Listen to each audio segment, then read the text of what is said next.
Alright, Shalom Shalom. First and foremost, I want to say Kalayim La Yehovah Shemel Shai B'Shemha Rakak and double honors to the others and apostles, the great millstone, GMS, who do rule and teach well. Your brother here, Shema Shwan Blan Yehoda, and I was on my phone,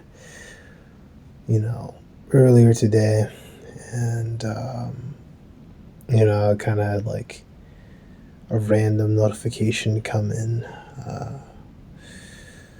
It was about words.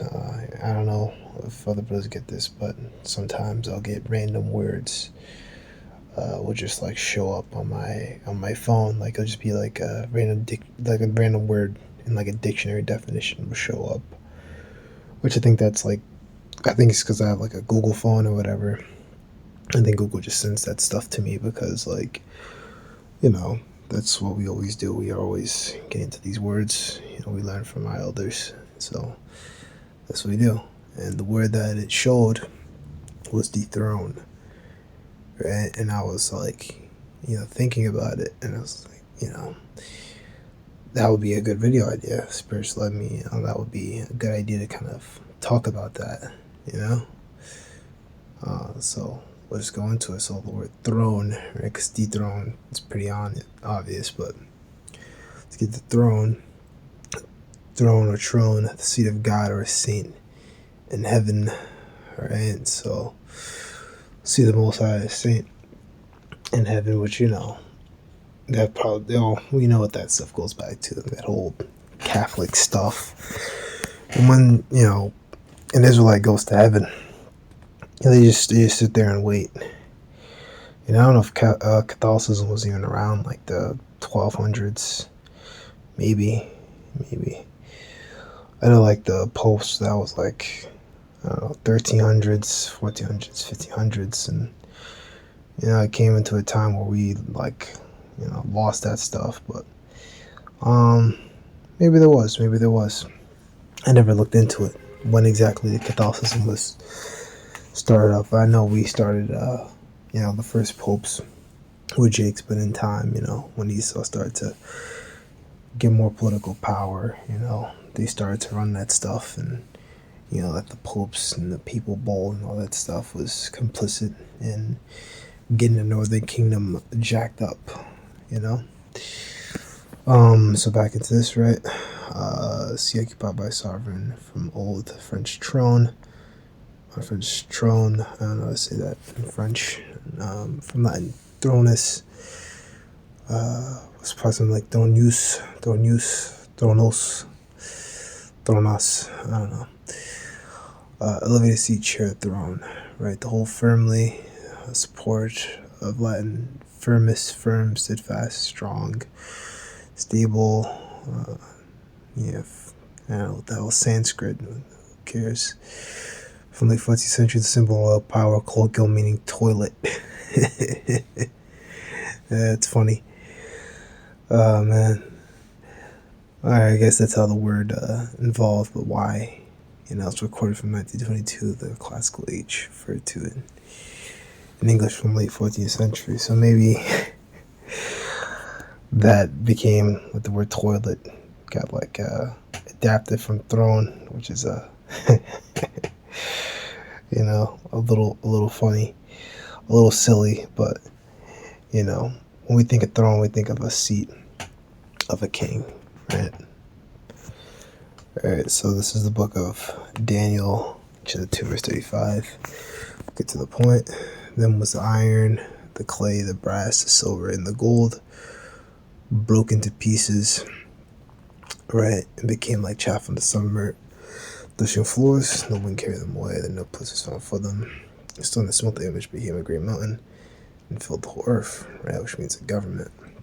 So all these other nations that came before, the gold, Babylon, silver, Persian, Medes, the brass, the Greeks, and the clay, the Romans, which the nation to rule in these end days would be the Romans, partly strong, partly weak, things like that, it's divided against themselves and things like that, which we see right now. They're divided against this whole, thing going on in Gaza. They're divided against Ukraine. They're just divided against each other. Like it was when they were ruling the pagan Roman Empire. They always had fights. They were always killing each other.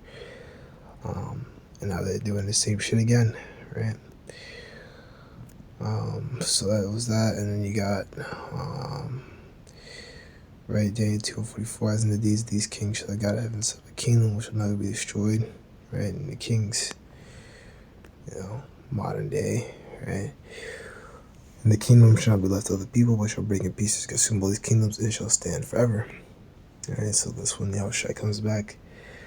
That kingdom is going to be set forth, and it should not be left to other people.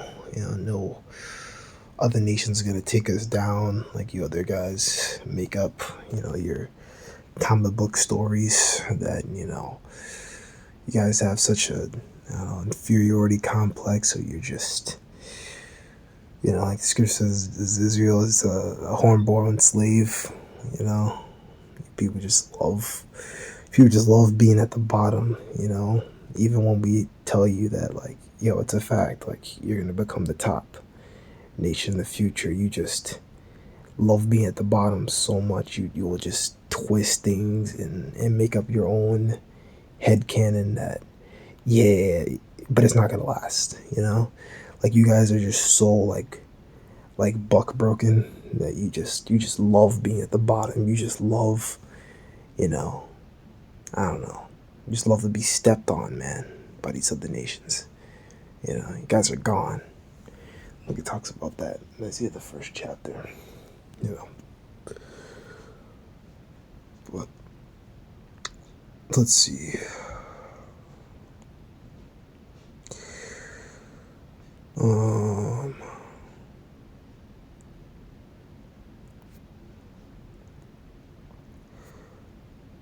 Yeah, I don't need to really go into the rest. I think that's pretty much the point. Just want to double check. The rest you could kind of go into. It's really, kind of self-explanatory, the rest of this, And you got the little things here, in the King James that kind of explain it for you. But, to go back into here, the summer threshing floors, which that was something I was going to talk about. We've always gone into the threshing floor, but, basically that was what you do in farming to, like, separate, like, the wheat from the chaff. You would have like cattle pull over, like a cattle, like they would, like, kind of like wheel. You have like a wheelbarrow attached to them, and you have them like walk over and stuff, and the barrel will like crush like the chaff and stuff, and then from correct, I believe you pick all the stuff up and then you throw it in the air, and then the chaff kind of like blows away, and then the wheat, like the actual grain and stuff that you want to eat, you go ahead and use. You don't want to eat the chaff. I remember the elders talking about it. I haven't looked it up myself, but like eating chaff is like actually like super unhealthy for you. So but that just goes to show you, become like the chaff of the summer threshing floors, just blows away. Wind carried them away. Because it's just like they're gonna be crushed and smothered and brought down to fine powder. And honestly, literally, because them chariot laser beams are gonna destroy them. Not even gonna leave a shred of them left. They'll be like an ash pile. So that's what's coming. Concentrated laser fire.